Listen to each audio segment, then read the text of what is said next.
buat mitra-mitra pemirsa di like, di komen, sarang di subscribe channel YouTube MGR. Hatur nuhun.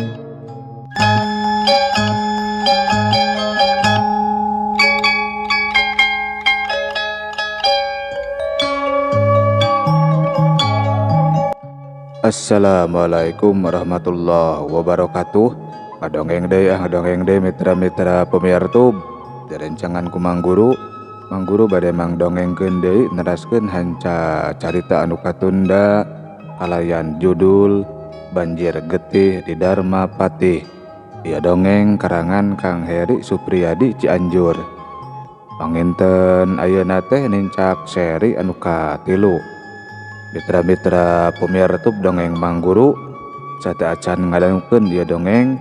Panginten Mang Guru nyuhungkeun pangrojong sareng pangdedelna kumang rupi like sareng komen atanapi boh bilih teu acan subscribe mohon diantos subscribe nanya sok kaparayun sadayana.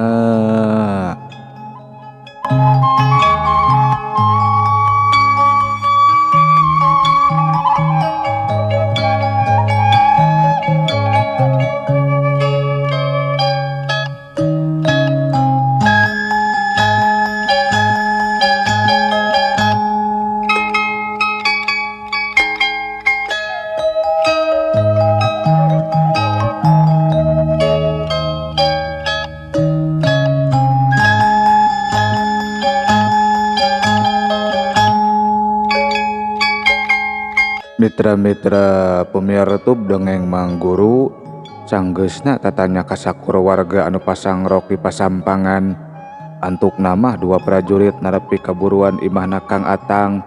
Sajerutna dua prajurit tina kudana teh boh Kang Diman nyeati pon kitu deui jeung anu sijena anu harita masih keneh ngawarangkong di tepas imah gancang bae nyamperkeun kaburuan sarta anu saterusna mah rarangkuh mere panghormat. Benar ieu teh imahna Kang Atang, tanya salah saurang prajurit. Kituna teh bari rutret ka Kang Atang jeung ka Kang Diman. Ayeuna mah can nyaho anu mana anu ngaranna Atang. Beres pisan Den, wasta abdi Atang. Upama parantos dicandak. Tadi Raden Angkara sareng dua pangawalna kadarieu tembal Kang Atang. Anu sangkaanana mah eta dua prajurit teh rek neang kupa. Oh, jadi anjeun anu ngaranna Atang teh lain rek neang kupa kuring mah. Aya kapariogian naon atuh Den? Saara leuwas ieu teh ceuk Kang Atang pohara rengkuhna. Kuring menang beja yen anak anjeun boga domba adu anu buluna jeung tandukna bodas kabeh. Mitra-mitra pemirsa dongeng Mang Guru ngan gebeg sarerea siga anu pohara reuwaseunana mangsa salah saurang prajurit ngomong kitu teh ukur Jang Imron anu katempona kalem teh da memang teu nyahoeun kana itu ieuna. Tegaduheun domba adu pun anak mah Den, aya oge domba biasa. Nu bener leres Den, tembal Kang Atang bari tungkul siga anu sieun kanyahoan tina paroman beungeutna yen dirina keur ngareka carita. Cik nempo di mana kandangna? Dititipkeun di batur Den. Sakedapan mah eta prajurit malah netep semu kurang kerung siga anu curiga yen Kang Atang teu jujur nyaritana. Cik tempo ka pipir oi, ceuk eta prajurit netep ka baladna. Domba biasa anu dipipir mah Den, ceuk Kang Atang gancang ngahalangan lengkah prajurit anu rek ngalengkahkeun sukuna ka pipir imah. Teuh nya, kapanggih ngawadulna teh. Nah ari bieu mah dipihapekeun di batur. Gancang tempo oi, ceuk prajurit beuki curiga. Salah saurang prajurit gancang ngalengkahkeun sukuna ka pipir imah. Kang Atang, Jang Aji jeung anu sejena dampang rempeng siga anu samar pola. Teu lila antarana prajurit anu geus ti pipir nempo domba nyamperkeun deui ka baladna. Wah oi, aya dombana alus pisan. Koplok ngawadul sia. Prajurit nyorongot sarta tutunjuk ka Kang Atang kalayan siga anu keheul pisan. Ampun Den, karunya kapun anak abdi mah Den. Pun anak mah tos nyaheun pisan kana dombana teh. Ceuk Kang Atang nepi ka acong-acongan nyemah. Satengah teu malirek kana omongan Kang Atang, kebat bae eta prajurit ngoreleng ka pipir pikeun ngabuktikeun omongan anu jadi baladna. Kang Atang, Jang Aji, Kang Diman jeung anu sejena kaasup baladna eta prajurit naluturkeun ka pipir imah. Benar, alus domba teh oi. Pasti Raden Angkara bakal mere buruhan anu gede ieu mah. Ceuk prajurit anu karena nalak-nalak domba siga anu pohara pisan bungaheunana. Domba Aji tong dicandak, domba Aji tong dicandak. Ceuk Jang Aji luwa-luwe. Darek dibayar ieu atuh Jang. Tenang, duitna oge bakal gede ari dombana alus mah. Ceuk prajurit anu nuturkeun ka pipir imah deui. Siga anu neudeun rasa karunya mangsa nampo Jang Aji teh. Masing bade dibayar sabaraha oge moal diical. Eleh ku budak. Gancang kaluarkeun oi. Tetalangke prajurit anu ditah gancang mukakeun pantok kandang. Domba Jang Aji ditalian dina palebah beheungna. Si Utih teu eureun beberelean. Ari Kang Atang jeung Nyi Yati gancang bae ngarangkul Jang Aji anu rek nyalentang pikeun ngahalangan prajurit anu rek ngaluarkeun domba tina kandangna. Pak, si Utih Pak, si Utih Pak. Ceuk Jang Aji ceurik ngagebig-gebig leungeun bapana. Ikhlaskeun kasep, keun we engke duitna dibelikeun deui kana domba. Ceuk Kang Atang anu sadar yen eta dua prajurit teh lain lawaneun ngan saukur bisa ngababarah anakna kalayan pinuh ku rasa karunya. Nya Ji, ridokeun we Ji, engke we ku mamang dipangneangankeun domba anu alus. Ceuk Kang Diman milu ngababarah. Embung, Aji mah yang si Utih. Ceuk Jang Aji tetarajelan bari ceurik. Nyi Yati mah nepi ka ngecelak Cipanon nempo anakna kitu teh. Ya domba kukuring rek dibawa, perkara duitna tong hariwang. Engke kukuring dianterkeun, ceuk salah seorang prajurit nyarita ka Kang Atang. Domba aing montong dibawa sia koplok. Ceuk Jang Aji nyorongot ka eta prajurit. Aji ieu, Aji, tong kitu kasep, tong kitu. Ceuk Kang Atang siga anu kasieunan, mangsa Jang Aji ngadat ka eta prajurit teh. Ari eta prajurit teu malire kebat bae ngalengkahkeun sukuna dituturkeun ku baladna anu satengah ngagusur dombana Jang Aji. Alatan merod embungeun dibawa. Prajurit setan sia, gelut jeung aing sia anjing. Ceuk Jang Aji ngeuleuweuh dibarengan ku murubutkeun cimatana. Aji, ya istighfar kasep istighfar. Ceuk Nyi Yati rambisak ngagebig-gebig anu jadi anakna. Ari dua prajurit kebat bae ngalengkahkeun suku muru kudana. Si Utih beuki tarik beberelean. Hiya! Jang Aji baruntak bari ngajatkeun dua leungeunna. Ngan jengkang. Kang Atang, Nyi Yati jeung Kang Diman anu keur nyekalan Jang Aji nepi ka ngajarengkang kaacelengkeun. Kang Diman jeung Kang Atang sakedapan mah bati pating polohok sebab tanagana Jang Aji jadi pohara pisan bedasna. Ari Jang Aji saleupasna dina cekelan Kang Diman jeung anu jadi kolotna teh gancang wae ngadaregdeg mudag dua prajurit anu geus rek tarumpak kana kudana. Kang Atang, Kang Diman, Nyi Yati jeung Jang Imron gancang nyarusul alatan melangeun ka Jang Aji. Kadiekeun domba aing sia prajurit setan. Ceuk Jang Aji ngajega kalayan pohara pisan gagahna. Kituna teh bari sabelah leungeunna mah dipake nulak cangkeng. Ari leungeun anu hiji deui mah dipake tutunjuk ka dua prajurit anu aya di hareupeunana. Naon sia babanyit? Hayang dikepret ku aing sia teh. Ceuk prajurit anu tadi nahan amarahna alatan disentak sengor ku Jang Aji. Ayeuna mah beak wates kasabaranana. Monggos, montong sarwana oi, piraning budak. Ceuk baladna ngahalangan. Ngan kojengkang. Siap! Salah seorang prajurit geus teu bisa dihalangan deui, langsung wae ngojengkang sarta nyabok Jang Aji. Ngan leplos. Jang Aji gancang ngelok, meberna dampaleungeun prajurit ngeplos ngan saukur nyabok tempat kosong. Bareng jeung ngeplosna panyabok prajurit, ngan sakilat Jang Aji nonjokeun peureupna kana gado lawan anu harita awakna keur semu dongko nengal pisan kana sasaran. Hiu gebrok.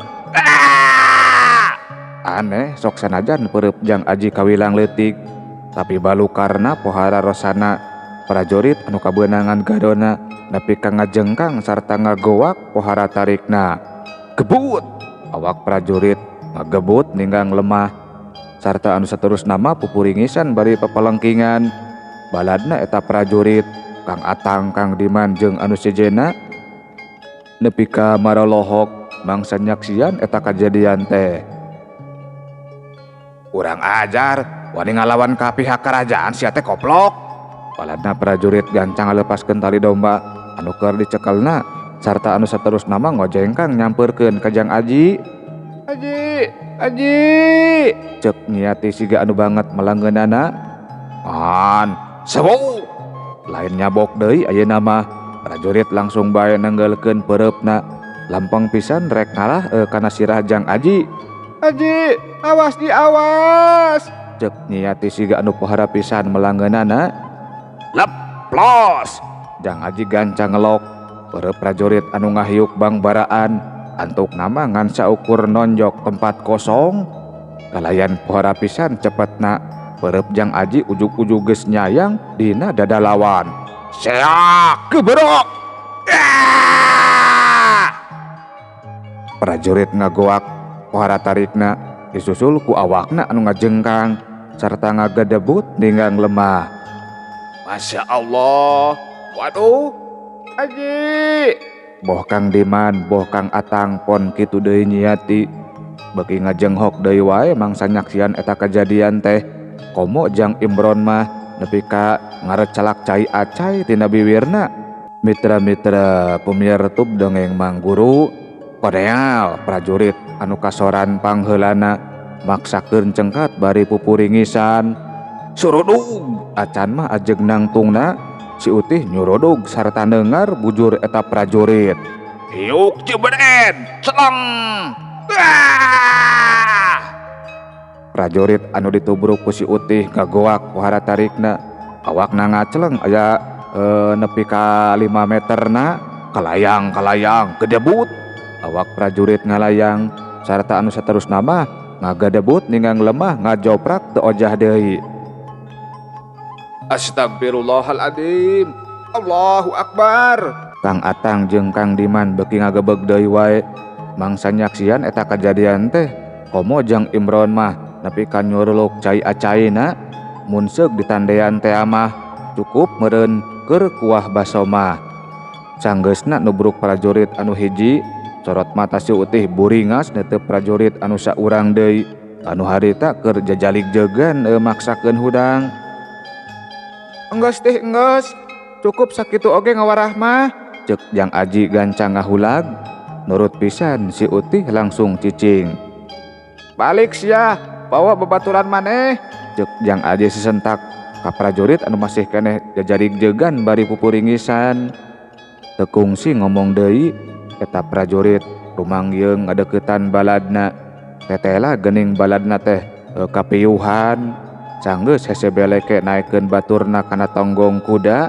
Kebat bae eta prajurit ngaleos ninggalkeun buruan imahna Kang Atang. Kituna teh bari nungtun kuda anu keur ditumpakan ku baladna anu kapiuhan. Aji, teu kunaon kasep, cek nyiati hari weus-weus nyedik-nyedik kaayaan anakna. Aji, ari maneh kasurupan kunaon? Cek Kang Atang pipilueun ngadeuketan Jang Aji. Waduh oi, bahaya ieu mah. Kudu sagancangna nyarengkah ti ieu tempat. Sebab Raden Angkara pasti bakal ngayakeun balitungan. Cek Kang Diman rutret ka sararea. Heueuh, tapi kudu ka mana atuh? Cek Kang Atang siga anu pohara pisan bingungna. Ya make ka mana? Kaleuweung we atuh sugan, anu penting mah aman. Sakedapan mah Kang Atang jeung Nyi Yati ngan saukur pating haruleng siga anu pohara pisan bingungeunana. Mitra-mitra pemirtub dongeng Mang Guru, ari dua prajurit anu kasoran mangsa nyanghareupan budak satepak kebat bae muru ka karaton. Canggeus lumayan lila nyorang lalampahan antuk nama dua prajurit nepi oge ka hareupeun karaton anu kacida gede tur pohara agrengna. Dina gapura anu aya di hareupeun eta karaton ngajeblag tulisan aksara Sunda anu unina Karaton Karajaan Darmapati.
Mitra-mitra pemirtub dongeng Mang Guru, opat prajurit anu jaraga di gapura karaton pohara ruwaseunana mangsa nampo kaayaan dua prajurit anu kasoran mangsa geus adu hareupan jeung Jang Aji teh. Kunaon maraneh geuning si uloh nepi ka kapiuhan kieu euy? Tanya salah saurang anu keur jaga gapura. Panjang caritana, engke deui we kuring hayang nepungan heula Raden Angkara. Tembal baladna prajurit uloh kituna teh bari pupuringisan nyekelan dadana. Oh Raden Angkara mah keur ngadu domba di tegalan Gunung Jembring. Waduh kumaha atuh, kuring teu kuat ari kudu nyusulan ka ditu mah. Keun bae kuring jeung si Alok anu nyusulan Raden Angkara mah, maneh mah gara ubar we tapi bejaan heula saeutik mah pasualanana cangkan pugu dina mangsa ngabejaan Raden Angkara. Oh tapi omat Kangjeng Prabu Raksapada mah ulah nepi ka apaleun anu diajak nyarita ngan saukur ungeuk. Geus kitu mah ngandarak-dak we baladna prajurit uloh nyaritakeun pangalamanana kalayan singet ngeunaan perkara anu karandapan. Mangsa keur nempo domba adu ka imahna Kang Atang, kabeh anu ngaregepkeun taya anu teu gogodeg alatan ngarasa helok. Sanggeus prajurit uloh diturunkeun tina kudana mah kalayan ati-ati pisan gancang bae digaratong karohangan tabib. Ada dua prajurit anu rek ngabejaan Raden Angkara sanggeusna tarumpa kuda anu samemehna dipake ku prajurit uloh jeung ku baladna mah kebat bae mecut kudana ka belah kidul. Mitra-mitra pemirtub dongeng Mang Guru, sanggeusna nyorang lalampahan anu lumayan lila antuk nama dua prajurit anu rek ngabejaan Raden Angkara narapi ka tempat anu dijugjugna. Negla eta patepatan teh mangrupa tegalan anu pasireunana ajeg pancu hiji gunung lir anu hayang nembongkeun komarana. Sababaraha kuda jeung domba adu anu dicarangcang handapeun tangkal tonggo jeung hakanan jukut anu tadi jadi titilam eta tegalan. Puluhan jalma ngariung persis pisan aya di tengah-tengah eta tegalan. Saurang jajaka anu dangdananana rada beda tinulian anu tetela Raden Angkara tetepna museur kana dua domba anu pahareup-hareup sarta sarua keur ngawahan tatan-tatan pikeun ngadu kekuatan. Garagah pisan eta dua domba adu anu keur pahareup-hareup teh awakna sareseg tur ngareusi. Domba anu hiji buluna hideung meles, ari anu hiji deui mah buluna bodas pasalang jeung bulu anu kelir coklat.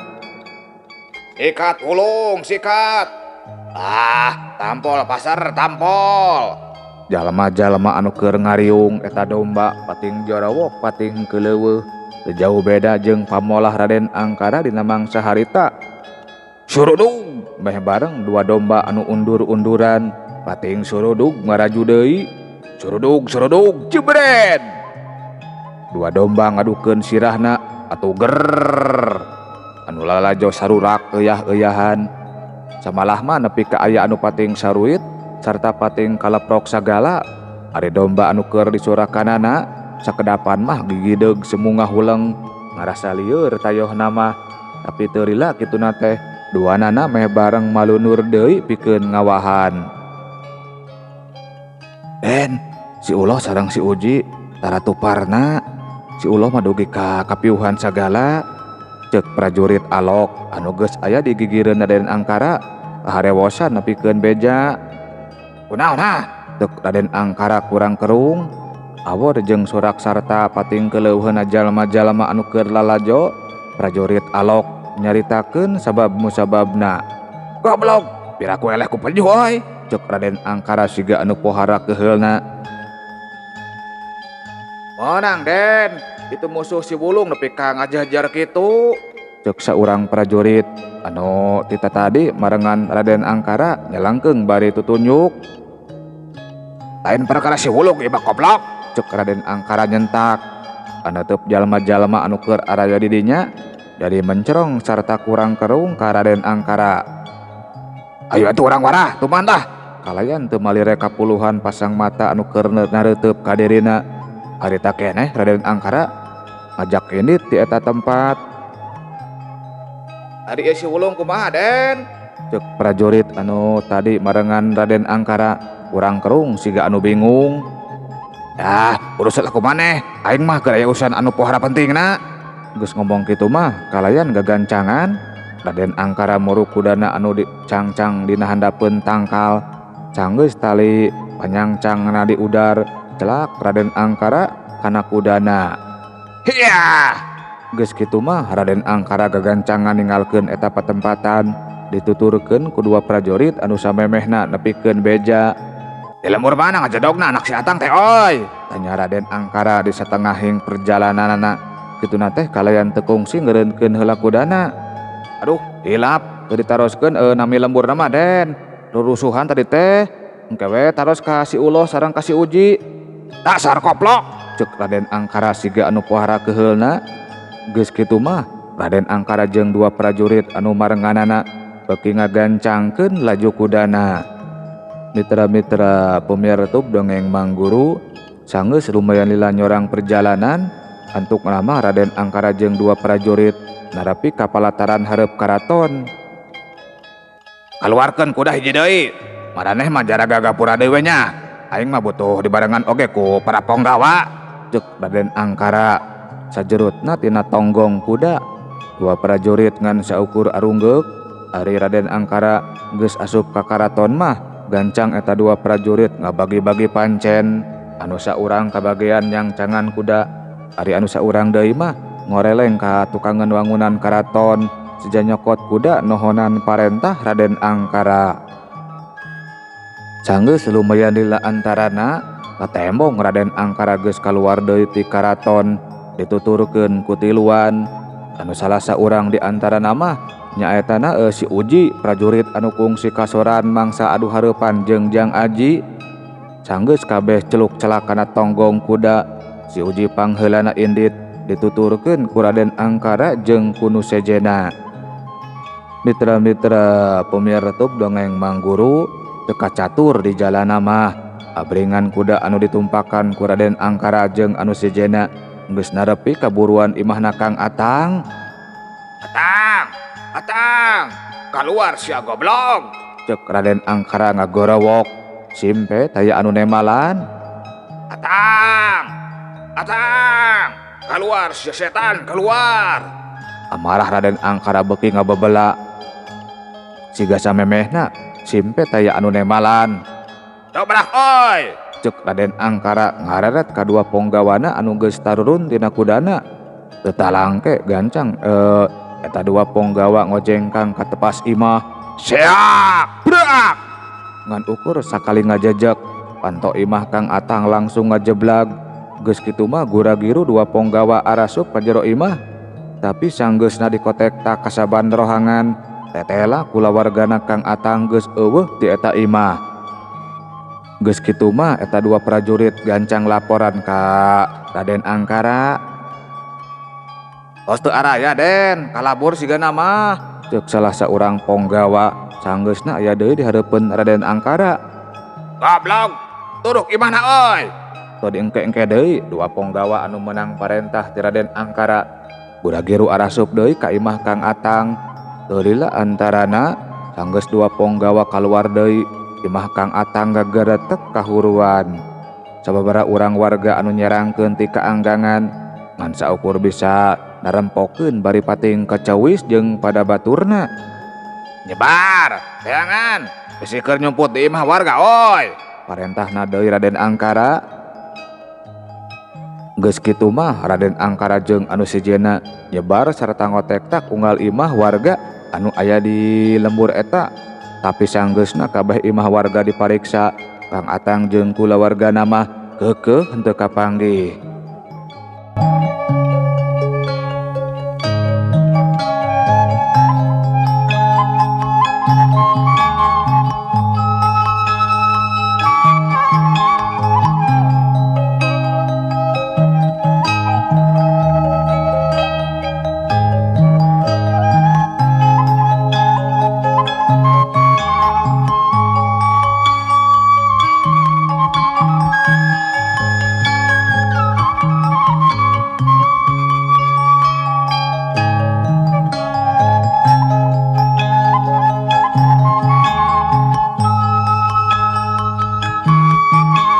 Mitra-mitra pemiar YouTube dongeng Mang Guru, hari anu keur diteanganana ku Raden Angkara jeung ku nu sujena mah nya Kang Atang jeung kulawargana harita teh keur asruk-asrukan dina rembetna kakayon leuweung. Kituna teh kalean rebo ku babawaan. Kang Atang anu leumpang pangheulana but-bet mapasan rurungkunan anu ngahalangan jalan. Ditukangeunana nyiati ngalenghoy siga anu geus pohara capeunana. Dituturkeun ku Jang Aji jeung ku si Utih. "Bade ka mana urang teh Kang?" tanya nyiati semuha heho. "Teuing, kamenawe nu penting mah aman." "Hapunten Mak, Pak, gara-gara abdi mas sareng Bapak janten ngiring nanggung balukarna," ceuk Jang Aji pinuh ku rasa karumasa. "Teu salah-salah teuing hidup mah Aji, keun we mata kieu oge geus jadi jalan hirup kulawarga urang meureunan," ceuk nyiati siga anu karunyaeun pisan ka anakna teh. "Nya, keun we buak hareupna mah bakal manggih kahirupan anu leuwih geunah urang teh. Anguran mah sing loba ngadoa, sangkan urang saralamet sarta tinemu jeung kabagjaan," ceuk Kang Atang milu mairan. "Embe. Kunaon ari maneh tih?" ceuk Jang Aji neuteub dombana anu teu eureun-eureun beberelean. "Hayangeun nyatu meureun Ji," ceuk nyiati. Teu tadi oge bari ngagayam pupucukan Mak."